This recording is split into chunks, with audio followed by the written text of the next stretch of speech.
ಶ್ಯಾಮ ಕೊಟ್ಟಿರೋ ರೆಸಿಪಿಯಿಂದಾನೆ ನಾವು ಮಾರ್ಕೆಟ್ ಅಲ್ಲಿ ಯಾರು ಎಟುಕ್ಸ್ಕೊಳ್ದೇ ಇರುವಂತ ಸ್ಥಾನದಲ್ಲಿದ್ದೀವಿ.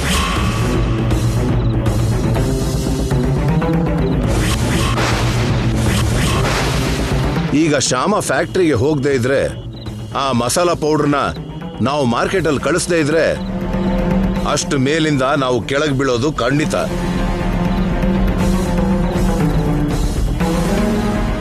ಹಾಗೆ ನಮ್ಮ ಫ್ಯಾಕ್ಟ್ರಿ ಕೆಳಗೆ ಬೀಳೋದಿಕ್ಕೆ ನಿನಗಿಷ್ಟನಾ ಹೇಳು?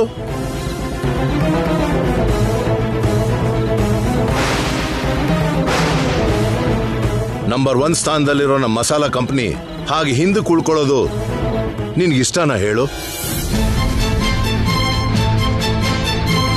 ನಮಗೆ ಇನ್ನೊಂದು ಒಳ್ಳೆ ಚೆಫ್ ಸಿಕ್ಕೋವರೆಗೂ, ಶ್ಯಾಮ ಅವನಿಗೆ ಟ್ರೈನಿಂಗ್ ಕೊಡೋವರೆಗೂ, ಶ್ಯಾಮ ಒಂದ್ ವೇಳೆ ಫ್ಯಾಕ್ಟ್ರಿಗೆ ಹೋಗದೆ ಇದ್ರೆ ಟೋಟಲ್ ಆಗಿ ಪ್ರೊಡಕ್ಷನ್ ನಿಂತೋಗುತ್ತೆ ವಸಂತ.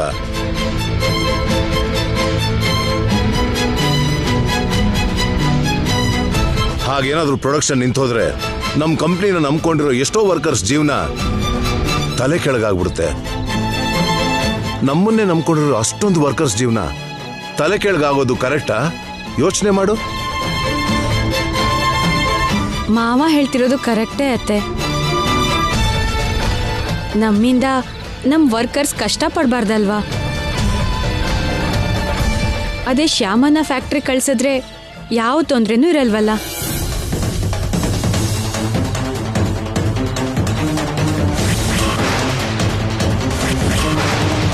ಶ್ಯಾಮನ ಫ್ಯಾಕ್ಟ್ರಿ ಕಳಿಸ್ಬೇಕು ಅಂದ್ರೆ 24 ಗಂಟೆ 3 ಶಿಫ್ಟು ಶ್ಯಾಮ ಅಲ್ಲಿರ್ಬೇಕು ಅನ್ನೋ ಅವಶ್ಯಕತೆ ಇಲ್ಲ ವಸಂತ. ಜಸ್ಟ್ ಮಾರ್ನಿಂಗ್ ಶಿಫ್ಟ್ ಹೋದ್ರೆ ಸಾಕು. ಮಾರ್ನಿಂಗ್ 7 ಹೋಗಿ 11 ಅಲ್ಲಿದ್ದು ಪೌಡರ್ಸ್ ಮಿಕ್ಸ್ ಮಾಡಿ ಅಲ್ಲಿರೋ ವರ್ಕರ್ಸ್ಗೆ ಹೇಳ್ಬಿಟ್ಟು ಬಂದ್ರೆ ನಮ್ ಪ್ರಾಬ್ಲಮ್ ಸಾಲ್ವ್ ಆಗ್ಬಿಡುತ್ತೆ. ಯೋಚನೆ ಮಾಡು.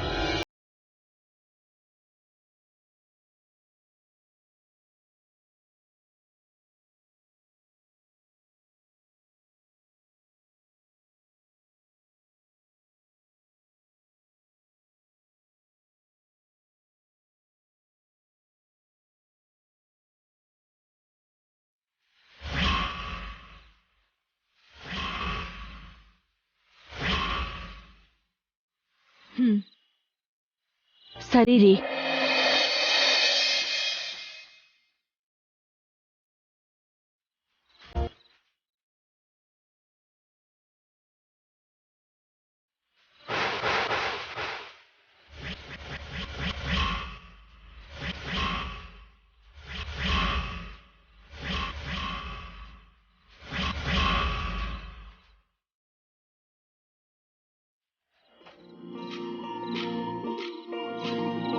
ನಮ್ ಫ್ಯಾಕ್ಟ್ರಿಗೋಸ್ಕರ, ಅದರಲ್ಲಿ ಕೆಲಸ ಮಾಡೋ ವರ್ಕರ್ಸ್ಗೋಸ್ಕರ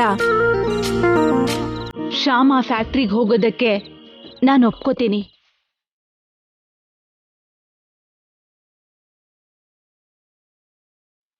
thank you Vasanta, thank you very much. Correct decision ತಗೊಂಡಿದ್ಯಾ. ಅತ್ತೆ, ನೀವು ಫ್ಯಾಕ್ಟ್ರಿಯಲ್ಲಿ ವರ್ಕ್ ಮಾಡೋರ್ ಬಗ್ಗೆ ಕರೆಕ್ಟ್ ಆಗಿ ಯೋಚನೆ ಮಾಡಿ ಸರಿಯಾದ ಡಿಸಿಷನ್ ತಗೊಂಡಿದ್ದೀರಾ. ಆದ್ರೆ ಮನೆ ವಿಷಯದಲ್ಲಿ ಕರೆಕ್ಟ್ ಆಗಿ ಯೋಚನೆ ಮಾಡ್ಲಿಲ್ವೇನೋ ಅನ್ನಿಸ್ತಿದೆ.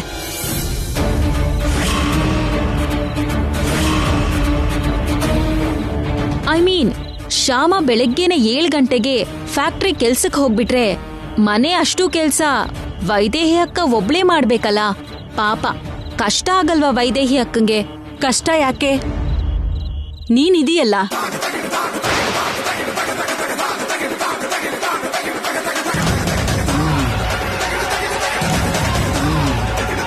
ನೀನು ಖಾಲಿಯಾಗೇ ಇರ್ತೀಯಲ್ಲ. ನೀನ್ ವೈದೇಹಿಗೆ ಹೆಲ್ಪ್ ಮಾಡು.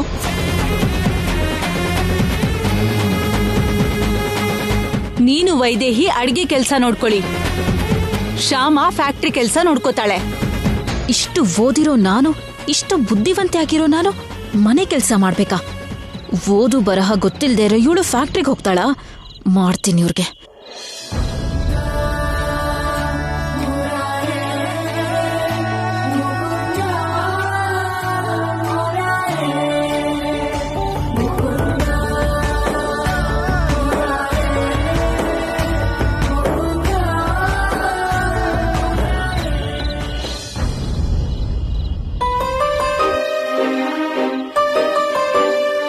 ಏನಂದ್ರೆ ಹಾ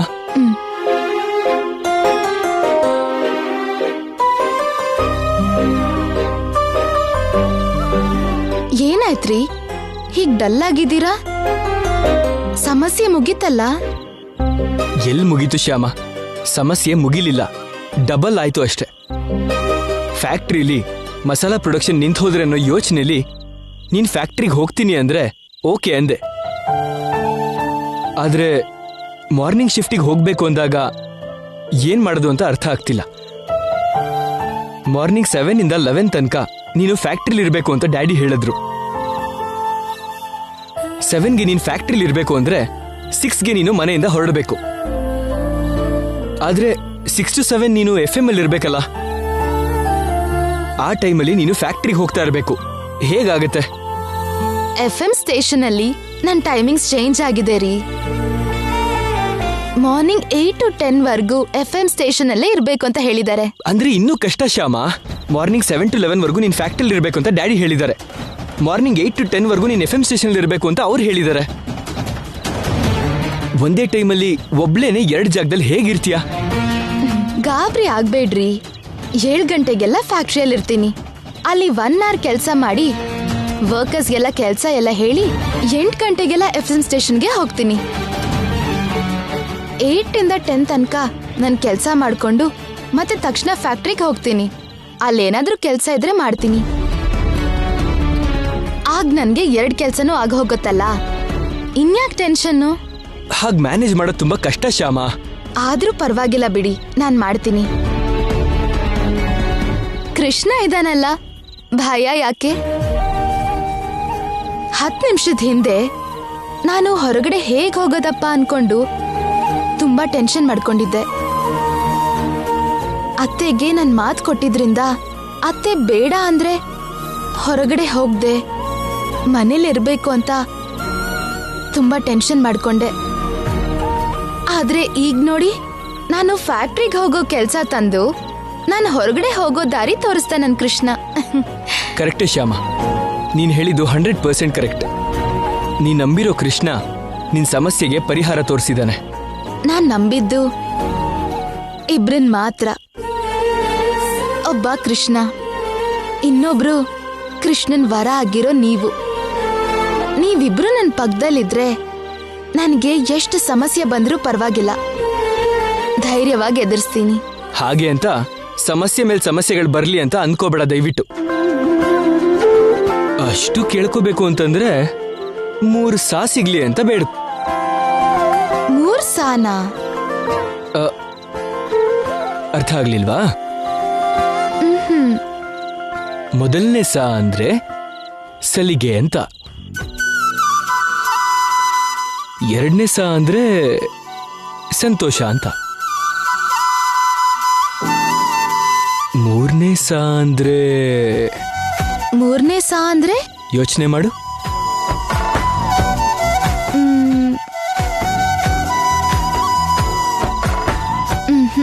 ನನಗೆ ಗೊತ್ತಾಗ್ಲಿಲ್ಲ. 3ನೇ ಸಾ ಅಂದ್ರೆ ಸರಸ ಅಂತ.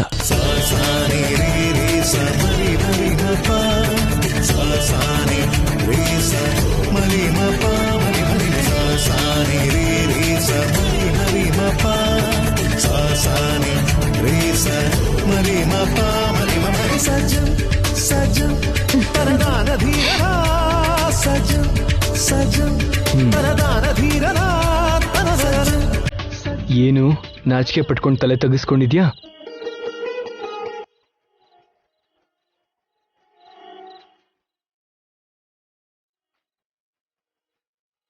ಸರಸ ಬೇಡವಾ? ಉತ್ತರನೇ ಕೊಡ್ದಂಗೆ ಹಾಗೆ ತಪ್ಪಿಸ್ಕೋತಾ ಇದೆಯಲ್ಲ, ಹೇಳು. ಸರಸ ಬೇಡವಾ? ಸರಸ ವಿದ್ಯಾ ಪ್ರವೀಣ, ಶೃಂಗಾರ ವಿದ್ಯೆ ನಿಪುಣ ಆಗಿರೋ ಕೃಷ್ಣನ್ ಭಕ್ತೆ ನೀನು.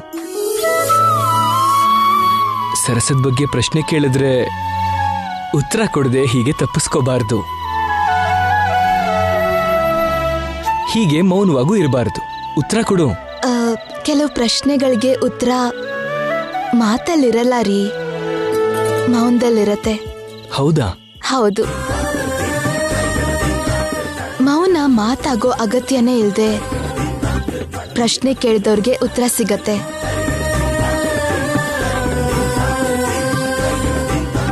ಏ ಏ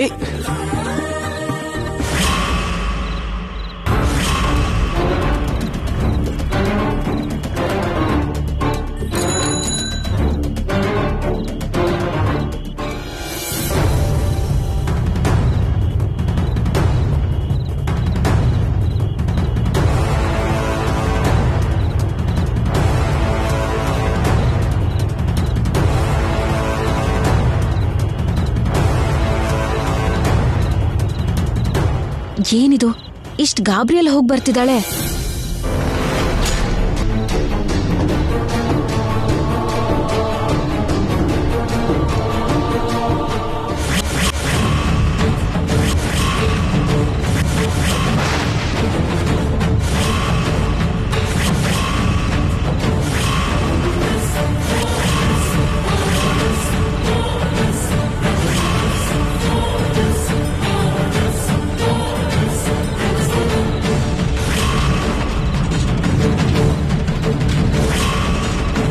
ಯಾರವನು? ಯಾಕೆ ಬಂದಿದ್ದ? ಆ ಕವರಲ್ಲಿ ಏನಿದೆ? ಅಷ್ಟು ಸೀಕ್ರೆಟ್ ಆಗಿ ಬಂದು ಆ ಕವರ್ ತಗೊಂಡು ಹೋಗ್ತಿದ್ಯಲ್ಲ, ಆ ಕವರಲ್ಲಿ ಅಷ್ಟು ಸೀಕ್ರೆಟ್ ಆಗಿರೋದು ಏನಿದೆ? ಅಕ್ಕ, ಅದು ಸ್ಟಾಪ್ ಇಟ್.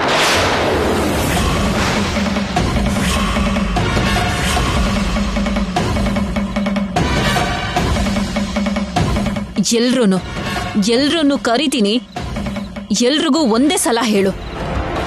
ಎಲ್ರೂನು ಕರೆಯೋದ್ ಯಾಕಕ್ಕ? ಕರಿಬೇಕು, ಎಲ್ರೂನು ಕರಿಬೇಕು. ಅತ್ತೆ, ಮಾವ,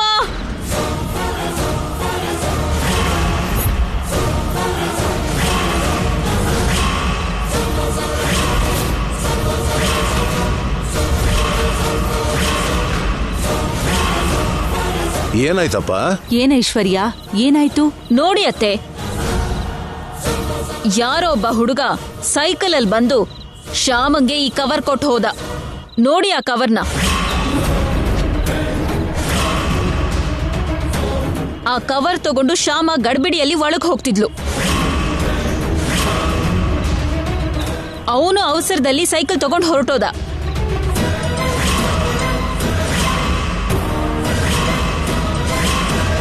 ಅವನಿ ಕವರಲ್ಲಿ ಏನ್ ಕೊಟ್ಟು ಹೋದ ಅಂತ ಕೇಳಿದ್ರೆ ಉತ್ತರಾನೇ ಕೊಡ್ತಿಲ್ಲ ಇವಳು.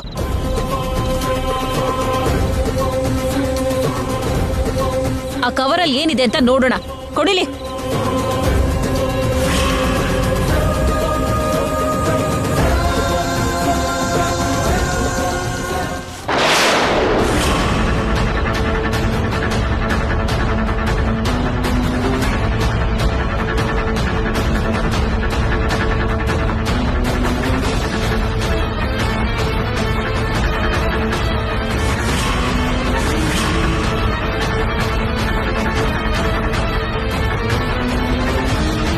ನಾಳೆಯಿಂದ ನಾನು ಬೆಳಗ್ಗೆನೆ ಫ್ಯಾಕ್ಟ್ರಿಗೆ ಹೋಗ್ಬೇಕಲ್ವಾ? ಹೋಗೋ ಮುಂಚೆ ಕೃಷ್ಣನ್ಗೆ ತುಳಸಿ ಮಾಲೆ ಹಾಕ್ಬೇಕು ಅಂತ ತರಿಸ್ಕೊಂಡೆ. ಇದಕ್ಕೆನಾ ಎಷ್ಟು ರಾದಂತ ಮಾಡಿದ್ದು?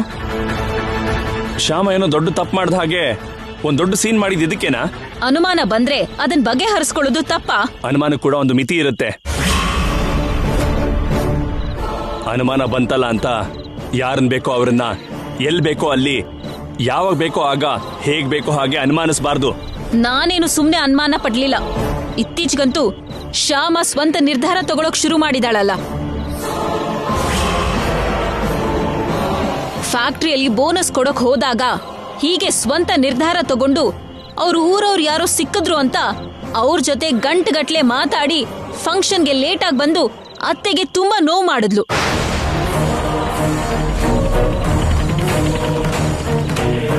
ಅಂತದ್ದು ಮತ್ತೇನಾದ್ರೂ ಆಗತ್ತೇನೋ, ಅತ್ತೆಗೆ ನೋವಾಗತ್ತೇನೋ ಅನ್ನೋ ಉದ್ದೇಶದಿಂದ ಕೇಳ್ಬೇಕಾಯ್ತು. ತಪ್ಪ? ಆದ್ರೂ ಕೂಡ ನೀನು ಹೀಗೆ. ಅಣ್ಣ ಇರು, ಮಮ್ಮಿಗೆ ನೋವಾದ್ರೆ ಅನ್ನೋ ಉದ್ದೇಶದಿಂದಾನೇ ಅನುಮಾನ ಪಟ್ಟಿದ್ದು ಅಂತ ಹೇಳ್ತಿದಾರಲ್ಲ ಆತಿಗೆ. ಇನ್ ಬಿಟ್ಬಿಡು. ಹಾಗಲ್ವೋ? ಅದಾದ್ರೂ ಆಗದೆ ಇದ್ರು ಬಿಟ್ಬಿಡಪ್ಪ. ಹೊಟ್ಟೆ ತುಂಬಾ ಹಸಿತಿದೆ. ನಡೀರಿ ಊಟ ಮಾಡೋಣ. ಶ್ಯಾಮ ಅಡಿಗೆ ತಿನ್ನೋದು ನಮ್ಗೆ ಇವತ್ತೇ ಲಾಸ್ಟ್. ನಾಳೆಯಿಂದ ಐಶ್ವರ್ಯ ಮಾಡಿದ ಅಡಿಗೆ ತಿನ್ಬೇಕಲ್ಲ.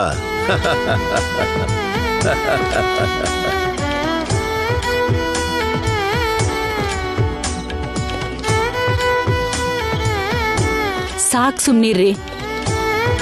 ನೀವೇನು ನನ್ ಸೊಸೇರ್ನ ರೇಗ್ಸೋ ಅಗತ್ಯ ಇಲ್ಲ. ಐಶ್ವರ್ಯ ಕೂಡ ಚೆನ್ನಾಗಿ ಅಡ್ಗೆ ಮಾಡ್ತಾಳೆ.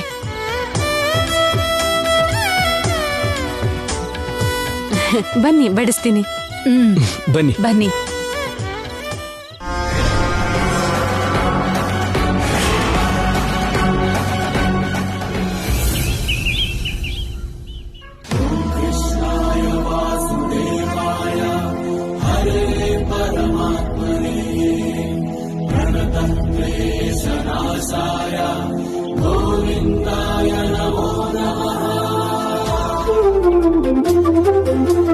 ಕೃಷ್ಣ, ನಿನ್ ದಯೆಯಿಂದ ನಾನು ಅತ್ತೆ ಪರ್ಮಿಷನ್ ತಗೊಂಡು ಹೊರಗಡೆ ಹೋಗ್ತಿದ್ದೀನಿ.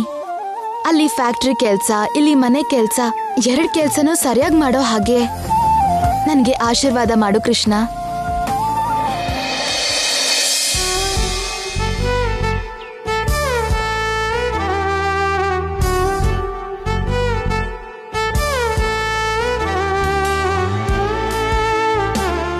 ಅತ್ತೆ, ಫ್ಯಾಕ್ಟ್ರಿಗೆ ಹೊರಡ್ತಿದ್ದೀನಿ.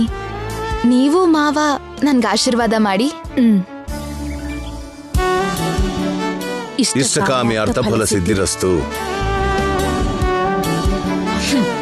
ಅಬ್ಬಬ್ಬಬ್ಬಬ್ಬ, ಈ ಶ್ಯಾಮ ಹೆಜ್ಜೆ ಹೆಜ್ಜೆಗೂ ಆಶೀರ್ವಾದ ಆಶೀರ್ವಾದ ಅಂತ ಕಾಲಿಗೆ ಬಿದ್ದು ಅವ್ರಿಗೆ ಬೆಣ್ಣೆ ಹಚ್ತಿದ್ದಾಳೆ.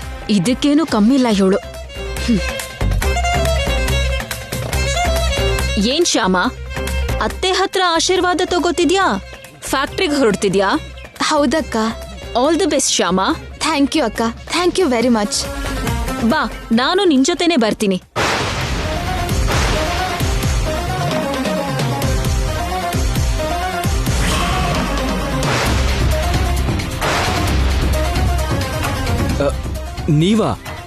ನೀವೆಲ್ಲಿಗೆ ಅತ್ಗೆ? ಎಲ್ಲಿಗೆ ಅಂದ್ರೇನು ಅಖಿಲ್? ಶ್ಯಾಮ ಎಲ್ಲಿಗೆ ಹೋಗ್ತಾಳೋ ನಾನು ಅಲ್ಲಿಗೆ ಹೋಗ್ತೀನಿ. ಶ್ಯಾಮ ಫ್ಯಾಕ್ಟ್ರಿಗೆ ಹೋಗ್ತಿದ್ದಾಳೆ. ನಾನು ಫ್ಯಾಕ್ಟ್ರಿಗೆ ಹೋಗ್ತೀನಿ. ನೀವ್ ಯಾಕತ್ಗೆ ಫ್ಯಾಕ್ಟ್ರಿಗೆ? ಶ್ಯಾಮ ಒಬ್ಳೆ ಫ್ಯಾಕ್ಟ್ರಿಗೆ ಹೇಗ್ ಹೋಗ್ತಾಳೆ ಅಖಿಲ್? ನನ್ ಕಾರಲ್ಲೇ ಕರ್ಕೊಂಡು ಹೋಗಿ ಶ್ಯಾಮನ್ನ ಫ್ಯಾಕ್ಟ್ರಿಯಲ್ಲಿ ಬಿಟ್ಟು ಅವಳ ಕೆಲ್ಸ ಆಗೋ ತನಕ ಅಲ್ಲೇ ಇದ್ದು, ಅವಳ ಕೆಲ್ಸ ಮುಗಿದ್ಮೇಲೆ ಶ್ಯಾಮನ್ನ ನನ್ ಜೊತೆನೆ ಕರ್ಕೊಂಡು ಮನೆಗ್ ಬರ್ತೀನಿ. ಅಂದ್ರೆ ಶ್ಯಾಮ ಮನೆಯಿಂದ ಫ್ಯಾಕ್ಟ್ರಿಗೆ ಹೊರಡೋದ್ರಿಂದ ಮನೆಗ್ ವಾಪಸ್ ಬರೋ ತನಕ ಶ್ಯಾಮನ್ ಜೊತೆನೇ ಇರ್ತೀನಿ. ಅಯ್ಯೋ, ಇವ್ರು ನನ್ನ ಜೊತೆಲೇ ಇದ್ರೆ ನಾನು ಫ್ಯಾಕ್ಟ್ರಿಯಿಂದ ಎಫ್ಎಂ ಸ್ಟೇಷನ್ಗೆ ಹೇಗೆ ಹೋಗ್ಲಿ? ಶ್ಯಾಮನ್ ಕರ್ಕೊಂಡು ಹೋಗಕ್ಕೆ ನೀವ್ ಯಾಕತ್ಗೆ? ನಾನಿದ್ದೀನಲ್ಲ, ನಾನು ಕರ್ಕೊಂಡು ಹೋಗಿ ಕರ್ಕೊಂಡ್ಬರ್ತೀನಿ. ನಿನಗ್ಯಾಕ ಅಖಿಲ್ ಕಷ್ಟ? ನಾನ್ ಕರ್ಕೊಂಡು ಹೋಗ್ತೀನಿ. ಅಯ್ಯೋ, ನನಗೆ ಯಾಕೆ ಕಷ್ಟ ಅತ್ಗೆ? ಇದು ನನ್ನ ಕರ್ತವ್ಯ.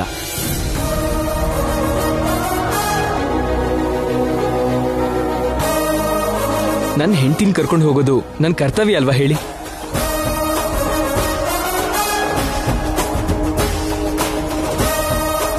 ಆಕ್ಚುಲಿ ಶ್ಯಾಮನ್ನ ನೀವು ಕರ್ಕೊಂಡು ಹೋಗೋದು ನಿಮ್ಗೆ ಕಷ್ಟ ಅತ್ಗೆ. ಅಲ್ದೆ ನೀವ್ ಶ್ಯಾಮ ಜೊತೆ ಹೋದ್ರೆ ಇಲ್ಲಿ ಅಡ್ಗೆ ಕೆಲಸ ಯಾರು ಮಾಡ್ತಾರ ಅತ್ಗೆ?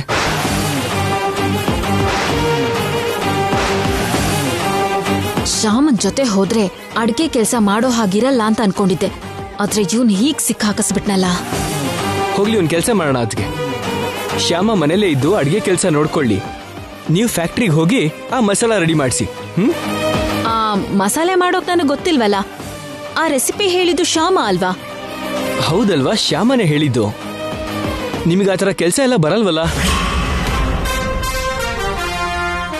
ನೀವು ಫ್ಯಾಕ್ಟ್ರಿಗೆ ಹೋದ್ರೂ ಕೂಡ ಉಪಯೋಗ ಇರಲ್ವಲ್ಲ. ಹಂಗಂದ್ಮೇಲೆ ನೀವು ಮನೆಯಲ್ಲೇ ಇದ್ದು ಅಡ್ಗೆ ಕೆಲಸ ಮಾಡೋದೇ ಒಳ್ಳೇದು ಅತ್ತಿಗೆ, ಅಲ್ವಾ ಮಮ್ಮಿ? ಹೌದು ಕಂದ.